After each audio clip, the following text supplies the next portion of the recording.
Mingalaba, Damoa. This is the last morning in Myanmar. It's a gorgeous morning. You can't see the true colours of the sky here probably on this film, but it is amazing. And it's, I think, one thing that has struck us all in this trip is the way that beauty is reflected in so many places around this country. In the skies, in the trees, but most of all, it's really in the people here. They are truly amazing people. As Stuart has shared, they are people full of hope, and seeing that has filled us with hope on this trip. A couple of reflections, I think, from my time here. One is, I've mentioned to the team and to some of you who have been following our journey on Facebook, is that this trip for me has really been a journey in hope. Going from feelings of hopelessness, seeing the challenges, the living standards of both the urban poor here and the rural poor. Hearing from an expat Kiwi some of the real challenges going on in this country, things from slavery, which you don't really give a second thought to anymore. You assume it's abolished, but there are various forms of slavery still going on, and some of that is occurring in Myanmar. There are families that are struggling to put food on the table. There's families who can maybe provide food, but that is the limit of their income. It strikes us the amount of pollution also around some of the cities.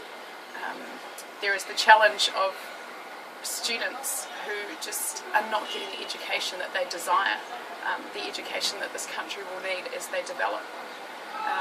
Of course, there are the government challenges. This is a country that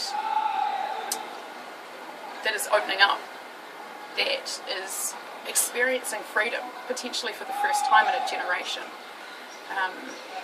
And there is concern as to how will they adjust to that. Will they embrace it? In what way will they embrace it? So a lot of challenges, and initially that caused me to feel really helpless and really hopeless. But what I've learned over this trip is that part of our love, the way that we can love this country, as it mentions in Corinthians, is that part of love is always hoping, always persevering. And that's something that I've read and reflected on early in this trip, and I've tried to hold on to as we've met people and seen various challenges, is that part of my role in supporting this country and the PCM and the people that we've met is to never give up on them, to always look for ways that we can help, that we can support. And what we've seen is these are people that are worth hoping for. The things that really gave me hope as we travelled around Yangon, and particularly when we were in Tahan Kalemio, it's their faith in God. In a majority Buddhist country, the hope, the strong hope of the Christian community in their living God is amazing, and that will carry them far. The other source of hope is the people themselves. I think they may be starting to dream, maybe for the first time. They are seeing that things could get better for them. So yeah, that's been one reflection, is just the hope and the way that this country and these people have really challenged me to think about that more and more. The other thing that really challenged me is, again, with the people. They are such a generous people. They give so warmly, they welcome so warmly, they give so freely despite not having a lot. As I mentioned to Stuart and Angela yesterday, it seems like if you contrast Myanmar with New Zealand, the people in Myanmar give out of their poverty. In New Zealand, let's face it, we really give out of our abundance. Some of the beautiful generosity that we've witnessed here was probably, I'd say for all of us, maybe the best meal that we had was sharing with one of the members of one of the poorest synods in the Presbyterian Church of Myanmar. And just the meal, it was by our standards simple, but by their standards it was so much. It was more than they would ever have for a dinner, for a lunch. The way they just generously gave without a second thought.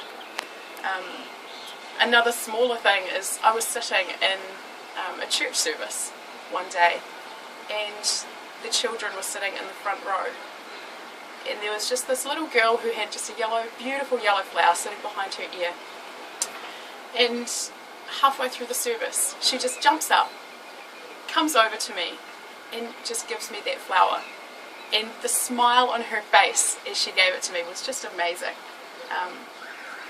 So even the children, the children here don't have a lot, and yet they are still giving.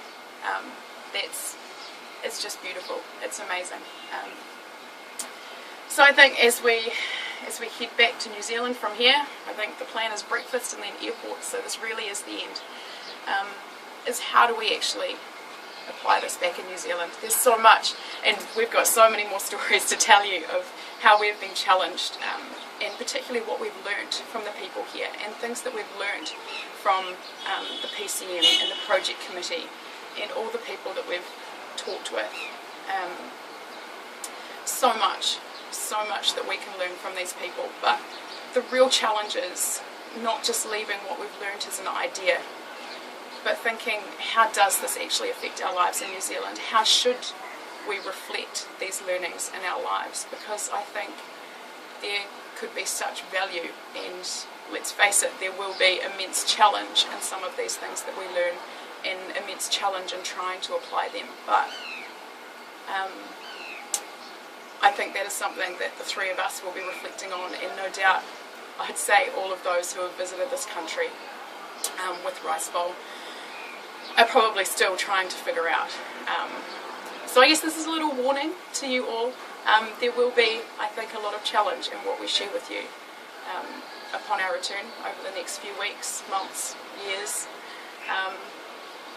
And my prayer as we return is remarkably the same as the prayer that we were asking of you, and that we were praying ourselves before we came, and that is for wisdom, for understanding, and I think for sensitivity in what we share and how we respond. So we'll see you soon.